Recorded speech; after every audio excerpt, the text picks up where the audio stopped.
옆에 사람, 앞뒤 사람 함께 축복의 인사를 나누는 시간을 갖습니다. 사랑합니다. 축복합니다. 함께 인사하시죠.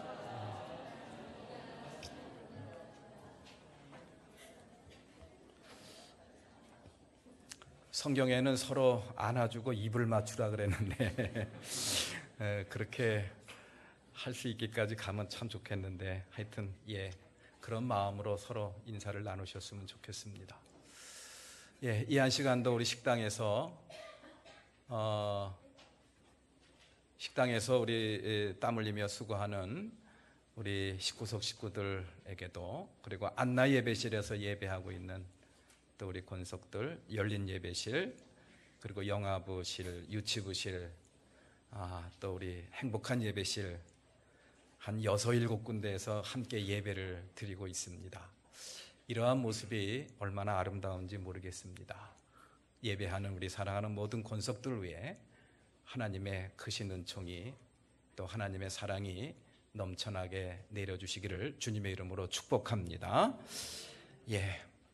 우리 교회가 어떻게 시작이 되었나, 이것은 우리 신앙생활을 하는 우리들에게 있어서는 매우 큰 관심사입니다. 이 교회는 이 초대교회부터 시작이 되었다라고 우리는 그렇게 생각을 하고 또 그렇게 믿고 있습니다. 그러면 초대교회는 어떻게 생겨났는가? 그 초대교회의 출발점은 예루살렘 초대교회입니다. 그래서 우리나라에는 초대교회라는 정신을 살려서 교회 신앙생활을 하겠다라는 그런 교회와 그런 신앙인들이 많이 있습니다. 그래서 우리나라에 보면은 교회 이름 가운데 초대교회라는 교회 이름이 굉장히 많아요. 자, 그 초대교회가 어떻게 생겨났느냐? 예수 그리스도께서 십자가에서 고난을 받으시고 피 흘려 죽으시고 하셨을 때 제자들은 어떻게 했습니까? 다 흩어졌죠. 다 흩어졌습니다. 그런데 그 흩어졌던 제자들이 다시 모인 곳이 언제입니까? 부활할 때예요. 예수님이 부활했다라는 그런 이야기를 듣고 예수님의 제자들이, 흩어졌던 제자들이, 두려움에 떨던 제자들이 다시 모였습니다. 자, 그러고 나서 그들이 뭐 했습니까? 모여서 예루살렘을 떠나지 말라라는 예수님의 말씀을 기억하고 또 예수님의 약속을 기억하고 거기에 모여서 뭐 했죠? 기도를 했습니다. 기도를 하고 나니까 오순절 성령 역사가 그 다락방에서 일어나는데, 그때 그곳에 모인 예수님의 제자들이 성령 충만함을 받았어요. 그리고 나서 그들이 닫힌 문을 꼭꼭 두려움에 떨며 꼭꼭 걸어 담갔던 그 문을 갖다가 열어 제끼고 밖에 나가서 외쳤습니다. 뭐라고 외쳤습니까? 예수님이 다시 살아나셨다. 예수님이 다시 살아나신 것을 눈으로 직접 목격했음에도 불구하고 무서웠어요. 그리고 입을 꽉 다물고 있었습니다.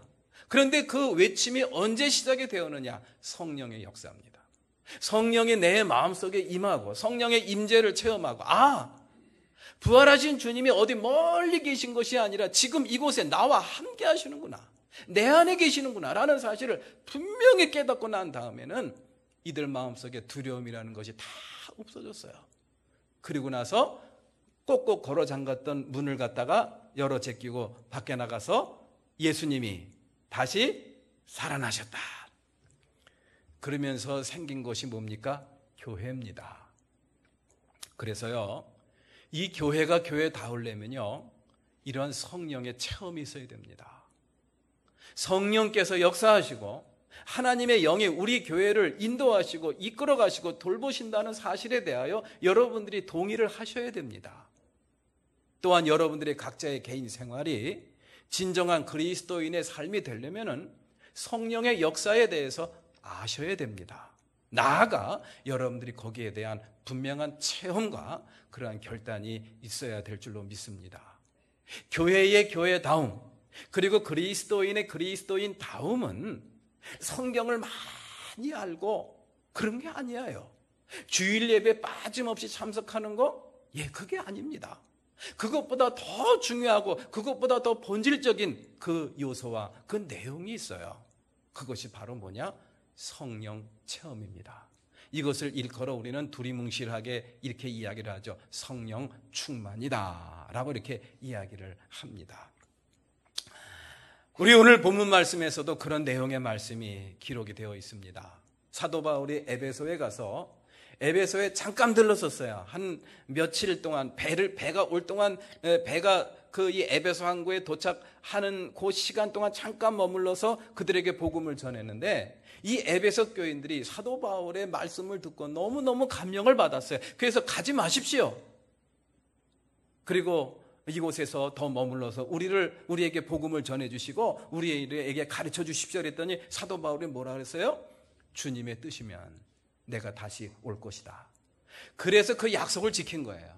그래서 다시 그 에베소에 들러서 무려 2년 동안이나 사역을 했던 것을 우리가 볼 수가 있습니다. 사도 바울이 아시아와 유럽 지방을 다니면서 복음을 전하고 교회를 개척을 했는데 이 에베소 교회에서 머문 시간이 제일 길었던 것을 우리는 성경을 통해서 알 수가 있습니다. 그곳에 다시 와서 복음을 전하는데 그곳에 있는 사람들에게 이런 질문을 합니다. 여러분들은 성령을 받으셨습니까? 그들은 이미 복음을 들었어요. 그곳에서 이 사도 바울로부터 복음을 듣고 또 그곳에 잠깐 머물렀던 아볼로 사역자로부터 복음을 이미 들었습니다. 그런데 그들에게 사도 바울이 이렇게 질문하는 거예요. 오늘 본문 말씀 2절 말씀에 있죠. 여러분은 믿을 때에 성령을 받았습니까? 그들이 복음을 듣고 그리고 깨닫고 그리고 결단하고 또 세례를 받은 것으로는 안 된다라는 그런 이야기예요. 그 이상의 그 무엇이 있어야 교회다움을 이루어갈 수 있고 그리스도인 다움을 이루어갈 수 있다는 것을 이 사도 바울은 그들에게 가르쳐 주기 위해서 이 질문을 하는 겁니다. 여러분들은 믿을 때에 무엇을 받았습니까? 성령을 받았습니까? 그랬더니 이 에베소 교인들이 하는 이야기가 오늘 본문 말씀 2절 말씀이죠. 그들은 우리는 성령이 있다는 말을 들어보지도 못하였습니다 하고 대답하였다. 그랬더니 사도 바울이 그들에게 손을 얹고 성령을 내리셨다라는 말씀이 6절 말씀에 기록이 되어 있어요. 그리고 바울이 그들에게 손을 얹으니 성령이 그들에게 내리셨다. 그리고 나서 이 에베소 교회에 에베소 지역에 얼마나 놀라운 그런 성령의 역사, 성령의 바람이 불어오는 것을 우리가 볼 수가 있습니다. 그래서 교회가 든든히 서가고 그리스도인들이 힘과 능력을 얻고 힘있게 믿음의 길을 걸어가는 그러한 모습이 기록된 것이 11절부터 20절까지 말씀에 나타난 것을 볼 수가 있어요. 정말 놀라운 역사가 나타났고 그곳에서 그러한 역사를 통해서 많은 사람들이 예수 그리스도를 만나게 되었고 하나님의 자녀가 되었다는 그러한 기사가 20절 말씀까지 기록이 되어 있습니다. 그렇습니다. 이와 같이 교회가 교회다워지고 또 그리스도인들이 그리스도인다워지려면은 성령을 받아야 됩니다. 다시 말해서 성령 충만함을 입어야 된다라는 그런 이야기예요. 성령의 역사와 또 성령의 인도하심과 돌보심 또 성령의 임재에 대한 그러한 이 분명한 믿음과 체험이 없다고 한다면은 자칫 잘못하면 우리 교회는 이 세상의 자선단체나 봉사단체 비슷한 그런 기관이나 시민단체 역할을 하는 것 외에는 다른 의미를 부여할 수가 없어요. 그렇습니다. 이 교회가 교회다워지려면은 성령의 역사를 우리가 인정해야 됩니다. 그리고 우리 각자가 개인적인 어떤 신앙의 삶을 신앙인답게 신앙생활을 하려면은 성령을 받아야 되고 성령의 인도하심을 받아야 된다. 성령 체험과 성령의 충만함이 필요하다라는 것을 저희들한테 가르쳐 주고 있습니다. 자, 그러면은 우리가 이 성령 충만이라는 거, 성령의 인도하심을 받는다는 거, 다시 말해서 요한의 세례가 뜻하는 회개의 세례가 아니라 성령 세례라는 것으로도 저희들한테 이야기해 주고 있는데 이것이 도대체 무슨 의미인가? 다른 게 아닙니다. 우리는 성령 충만하면은 그냥 갑자기 다른 사람으로 변하는 그래서 막 그냥 놀랍게 그냥 사람들이 변해버리는, 그리고 막 기적을 행하는 이상한 그러한 경험으로 우리는 보통 생각을 하는데, 그런 것들은 아주 예외적인 것입니다. 그리고 일반적인 그러한 의미는 바로 무엇이냐? 신앙생활을 제대로 할 수가 있다라는 그런 이야기예요. 신앙생활을 신앙생활답게 할 수 있는 그 비결이 바로 뭐냐? 성령을 받는 거예요. 성령의 인도하심을 받는 겁니다. 성령의 인도하심을 받아야 말씀이 믿어지고 진리가 믿어집니다. 진리를 깨닫게 됩니다. 성령의 인도하심이 없이는 그러한 것들이 믿어질 수가 없어요. 오늘 본문 말씀에도 이 에베소 교회에 두 부류의 사람으로 나타나는 것을 우리가 볼 수가 있지 않습니까? 이 사도행전 오늘 본문 말씀 9절 말씀에 보면은 그러나 몇몇 사람은 마음이 완고하게 되어서 믿으려 하지 않고 온 회중 앞에서 이 도를 비난함으로 바울은 그들을 떠나 제자들을 따로 데리고 나가서 날마다 두란노 학당에서 강론하였다. 어떤 사람들은 그것이 믿어져요. 똑같은 말을 똑같은 장소에서 똑같은 사람한테 듣는데 어떤 사람들은 그게 믿어집니다. 근데 어떤 사람들은 그걸 갖다가 비판하는 거예요. 그걸 공격하는 거예요. 이것이 무슨 차이일까? 성경에서는 성령을 받은 사람과 그렇지 않은 사람으로 구분을 하고 있다는 것을 오늘 본문은 저희들한테 가르쳐 주고 있습니다.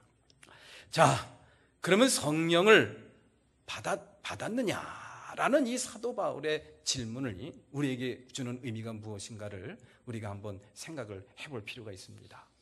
우리는 과연 성령을 받았느냐?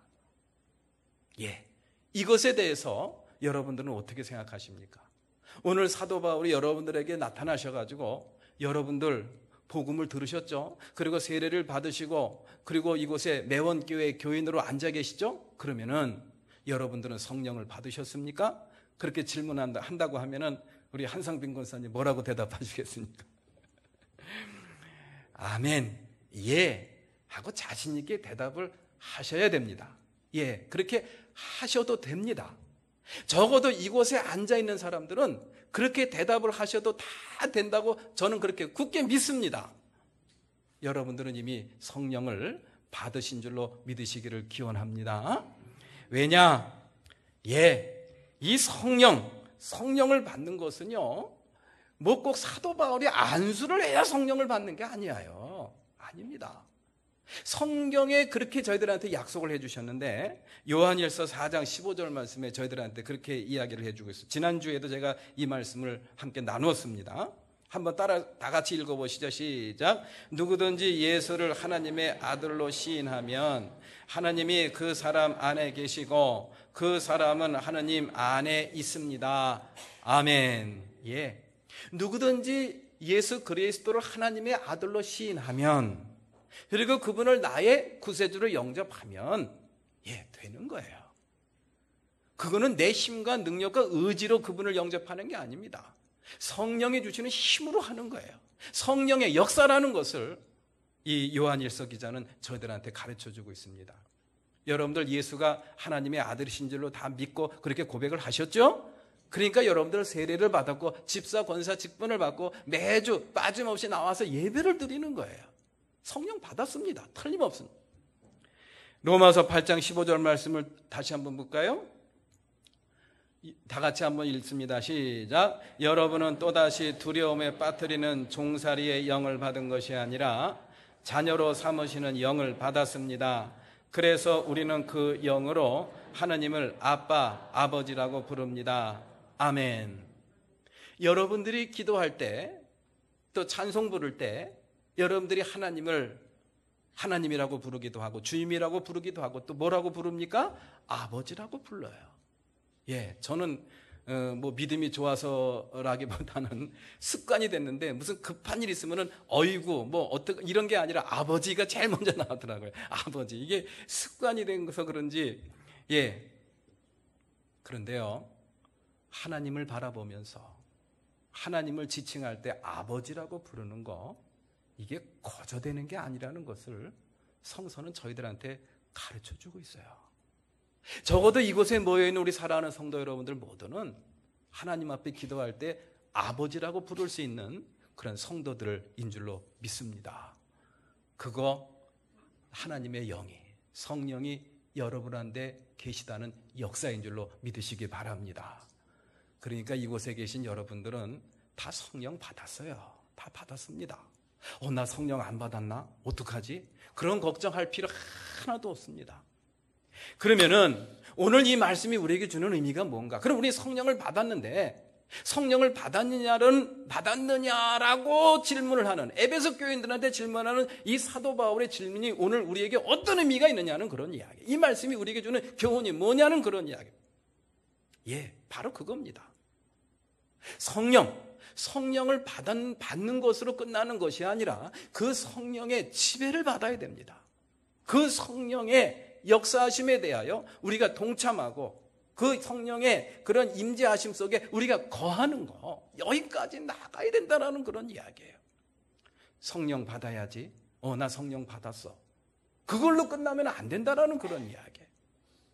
24시간 매 순간 역사하시고 우리를 돌보시고 인도하시는 그 주님이 나를 다스리도록 나를 비워드리는 데까지 나가야 된다는 그런 이야기예요. 필요할 때만 호출하는 그런 하나님이 아니라 지금부터는 내 마음대로 살 테니까 하나님 내가 찾을 때 와주세요. 이런 하나님이 아니라 그 하나님이 내 안에 살아계시고 역사하심을 분명히 믿는다고 한다면 그분의 지배를 받고 그분의 인도하심 속에서 살아가는 것, 이것이 바로 우리가 추구하는 성령 충만의 모습이라는 것을 오늘 말씀을 통해서 우리가 다시 한번 생각을 해보게 됩니다. 그렇습니다. 사실 우리는 성령을 압니다. 그리고 성령의 임재도 아주 작지만은 그런 영역 안에서 우리가 체험을 합니다. 그러나 우리가 우리의 삶을 온전히 그분의 임재 안에 머물게 하고 또 그분의 온전한 다스림을 받는 것에 대해서는 우리가 과연 그렇게 하고 있나 한번 깊이 성찰을 해볼 필요가 있어요. 정말 깊이 성찰해야 됩니다.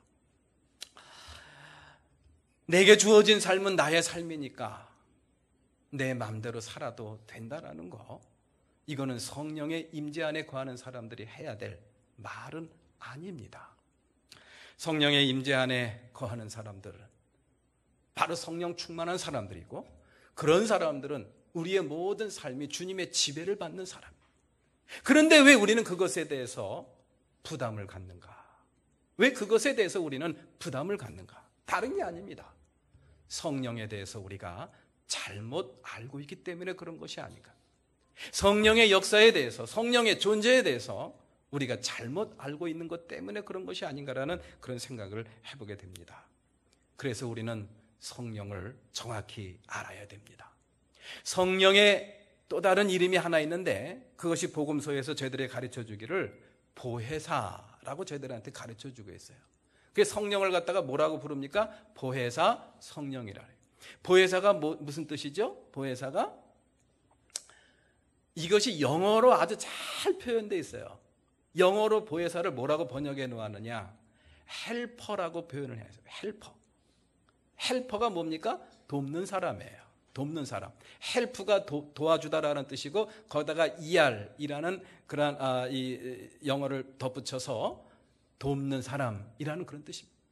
예, 성령에 대해서 여러분들 어렵게 생각하지 마세요. 성령은 여러분들을 돕는 사람이에요. 여러분들이 신앙생활을 잘하고 여러분들이 이 세상에서 맡겨진 그런 것들을 잘 경영하고 잘 행해 나갈 수 있도록 도와주시는 분이세요. 쓰러질 때 일으켜 세워주시고 갈 길 몰라 방황할 때 불을 비춰서 길을 비춰주시고 여러분들이 힘들고 외로워할 때 격려해 주시는 분이 바로 성령이라는 그런 이야기예요. 그러한 성령이 우리에게 주는 역사에 대해서 제가 성경 구절 2개를 여러분들한테 함께 나누기를 소망합니다. 이사야서 40장 5절 말씀 다 같이 한번 읽어볼까요? 주님의 영광이 나타날 것이니 모든 사람이 그것을 함께 볼 것이다. 이것은 주님께서 친히 약속하신 것이다. 아멘. 주님의 영광, 주님의 영광. 주님께서 살아계시고 역사하시는 모든 증거들, 이 세상의 증거들. 성령이 충만한 사람들은요, 하늘을 나는 새 한 마리를 보더라도 그냥 보지 않습니다. 그것을 통해서 역사하시고 섭리하시는 하나님의 역사와 섭리를 바라볼 줄 알아요. 들에 핀 백합화 한 송이를 보더라도 그 백합화를 그냥 보지 않습니다. 이 세상 그 어떤 것으로도 저렇게 아름답게 해 입힐 수 없는 솔로몬의 영화와 솔로몬의 옷보다도 더 아름다운 하나님의 솜씨를 바라본다니까요. 그냥 보지 않아요. 하나님의 영광, 그것을 바라보게 하는 그것이 바로 뭐냐? 헬퍼, 바로 성령의 역사입니다. 요한복음 16장 13절 말씀을 다 같이 한번 읽어봐요. 시작. 그분 진리의 영이 오시면 그가 너희를 모든 진리 가운데로 인도하실 것이다. 진리의 영이 오시면 그가 너희를, 저와 여러분들을 모든 진리 가운데로 어떻게 하신다고요? 인도하신대요. 예, 성령은 진리의 영입니다. 진리에 대해서 눈을 뜨게 하는 영이라는 그런 이야기예요. 그래서 여러분들이 진리를 진리로 믿어지게 하는 그 영이 바로 성령의 역사입니다. 성령이 여러분들 이상한 영이 아니에요. 딴 사람으로 만든다고 해서 여러분들 겁내지 마세요. 우리를 믿음의 사람으로 거듭나게 하고 진실한 사람으로 거듭나게 하는, 진리를 진리로 깨닫게 하고 감춰져 있는 하나님의 영광을 바라보게 할 수 있는 놀라운 헬퍼입니다. 많은 사람들이 에베레스트 산을 등산을 하죠. 근데 거기 갈 때 자기들끼리 가면 절대로 갈 수가 없어요. 거기 갈 때 꼭 데려가는 사람들이 있죠. 네팔 그 고지대에서 오랫동안 살아와가지고 그 사람들의 폐는 우리 폐하고 좀 구조가 다르다고 합니다. 그런 사람들이 무슨 일을 합니까? 거기 등반하는 사람의 짐을 들고 가는 거예요. 그 짐 다 들고 가려면요, 이 낮은 데 살던 사람은요, 그 산 올라갈 수가 없어요. 그곳에 사는 이 네팔 사람들이, 그곳에 그 등반객들이 짐을 다 날라주기 때문에 그들이 그 사람들을 뭐라 그러는지 아십니까? 셀파라고도 합니다. 다시 말해서 짐을 들어주는 사람이에요. 다시 말해서 그들을 도와주는 헬퍼입니다. 성령님의 역사도 똑같은 거예요. 성령님의 존재도 똑같습니다. 저와 여러분들을 도와주는 존재입니다. 그러니 여러분들 무서워하지 마세요. 성령에 대해서 무서워하지 마세요. 이상하게 생각하지 마세요. 나도 성령 충만함을 받아야 되겠다라는 그런 소망을 갖고 성령 충만함을 받으십시오. 그리고 누리십시오.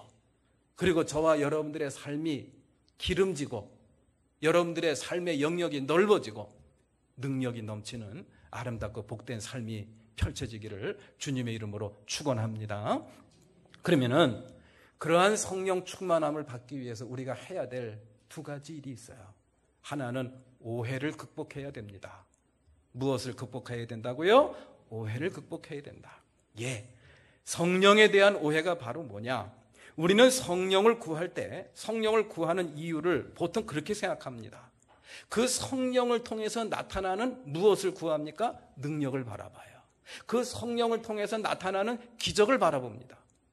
다시 말해서 성령은 온데간데 없고 성령을 통해서 주어지는 놀라운 능력, 성령을 통해서 내가 다른 사람으로 변하고 능력의 사람으로 변하고 나의 모든 영혼이 치유되고 건강해지는 그런 역사, 그것만을 우리는 붙잡고 그것만은 바라봐요.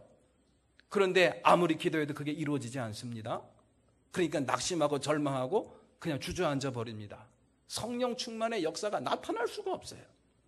우리 사랑하는 성도 여러분들, 성령을 구하실 때 성령 그 자체를 구하시기를 주님의 이름으로 축복합니다. 성령 그 자체면 되는 거예요. 하나님 한 분이면 되는 겁니다. 하나님이 주신 그 모든 것들, 그거 구하지 마세요. 하나님을 구하세요.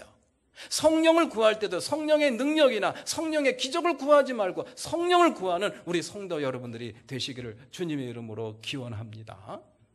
그게 성령에 대한 오해입니다. 우리 예수님께서 기도에 대해서 말씀을 가르쳐 주셨어요.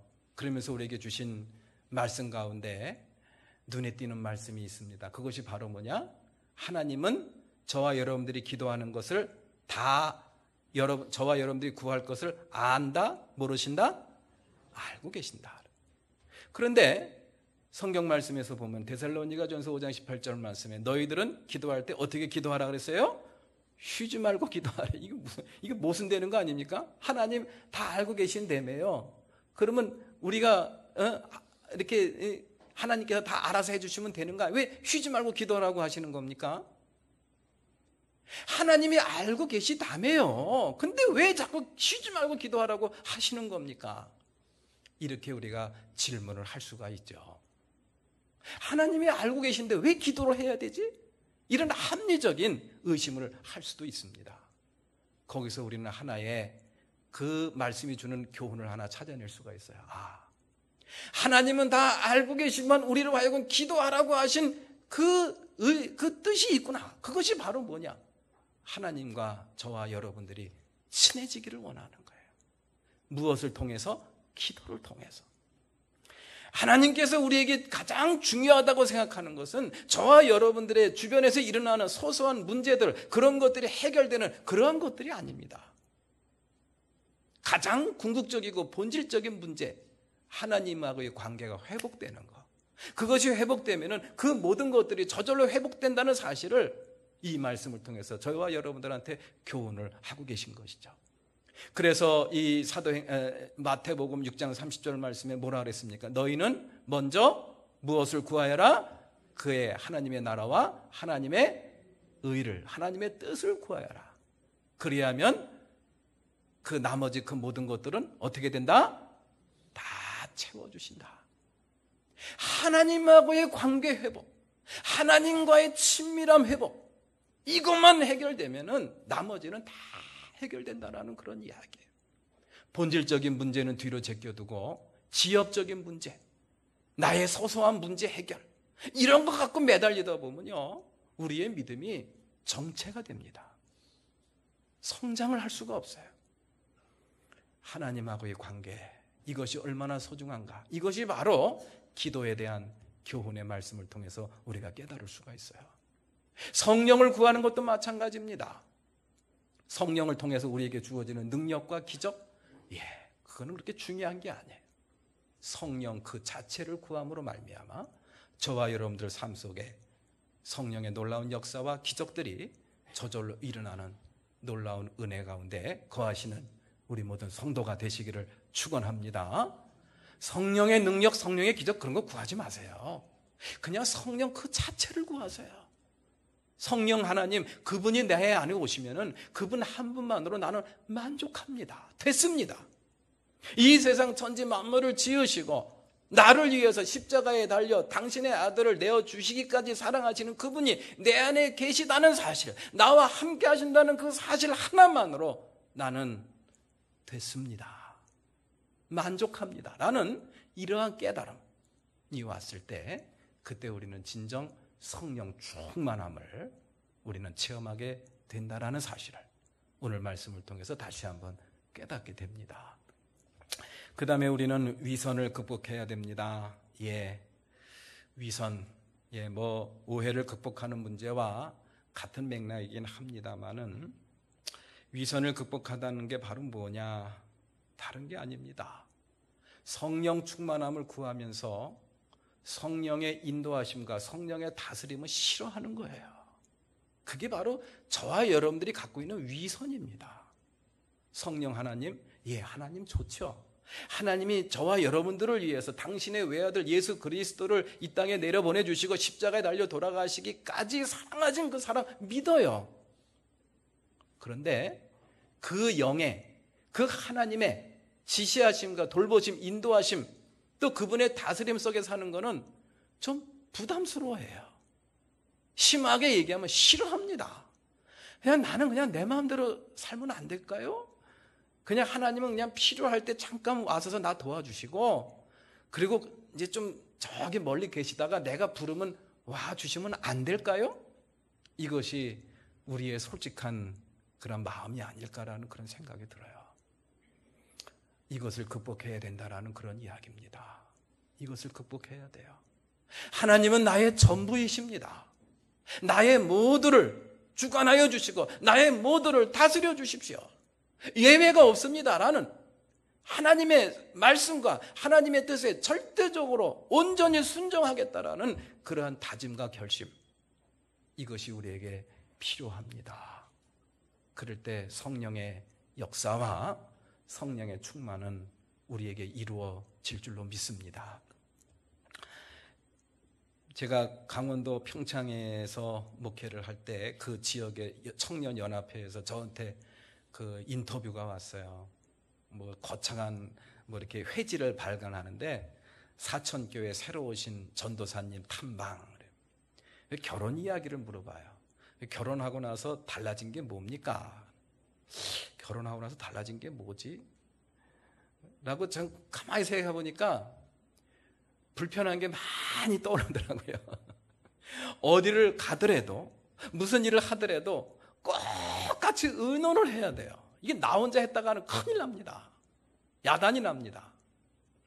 그래서 그런 게 좀 혼자 살 때하고 달라진 것 같아요. 그게 좀 불편할 때가 있는 것 같습니다. 라고 좀 바보 같은 이야기를 한 적이 있습니다만은, 결혼을 하면은 그런 각오해야죠. 총각 처녀 살 때처럼 내 마음대로 해서는 안 됩니다.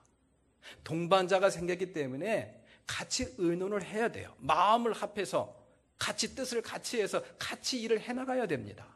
그게 바로 결혼의 의미죠.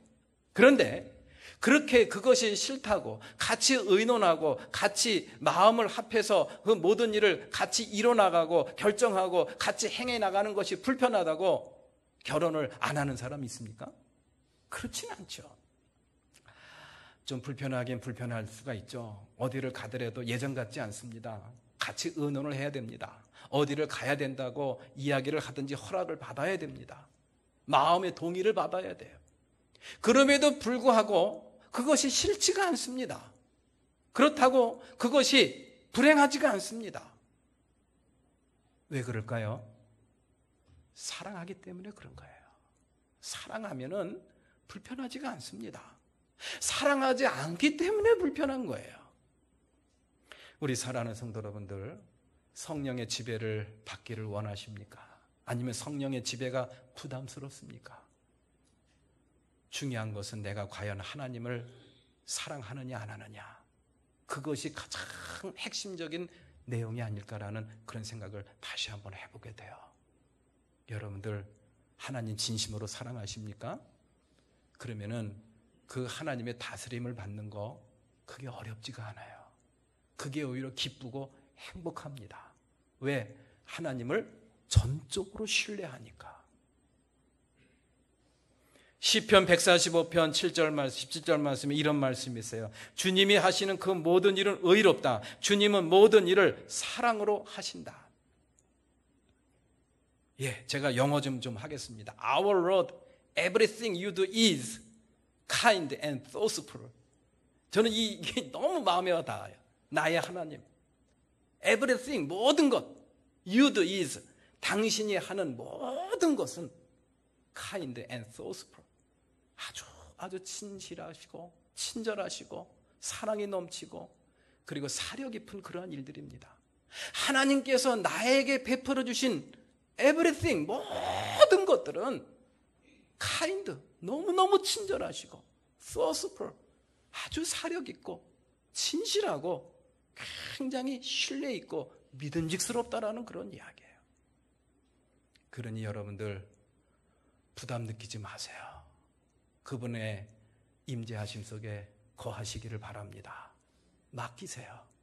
그분과 함께 동행하세요.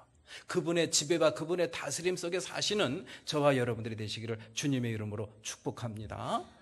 그게 바로 온전한 신앙이 거기서 완성되는 거예요. 저는 한 번도 뵌 적이 없습니다만은 성결교회 유명한 이 부흥 강사님이셨던 이성복 목사님이라는 분 이야기가 굉장히 마음에 와 닿아요. 몇 번 들으신 분도 계시겠습니다만 그분은 다니실 때 항상 이 손을 갖다가, 이 오른손을 갖다가 꽉 주먹을 쥐고 다녔대요. 목사님 왜 오른손 주먹을 왜 꼭 쥐고 다니십니까? 그랬더니 그 목사님이 하시는 이야기가, 예, 주님의 손을 꼭 잡고 다니려고요. 주님의 손을 꼭 잡는다는 그런 심정으로 오른손 이 주먹을 갖다가 꼭 쥐고서 다니셨대요. 필요할 때 나를 만나시고 필요할 때 호출당하는 하나님이 아니라 24시간 365일 그분과 함께 동행하는, 다시 말해서 그분의 지배를 받고 그분의 다스림을 받는 그런 삶을 살겠노라. 이게 바로 성령 충만입니다. 그런 성령 충만한 삶은 삶 속에 나타나는 것은 무엇입니까? 하나님의 진실하심이에요. 하나님의 능력입니다. 저와 여러분들도 상상하지 못했던 놀라운 삶이 저와 여러분들 앞에 펼쳐지게 될 줄로 믿습니다. 그렇게 살았으면 좋겠습니다. 찬송하시죠.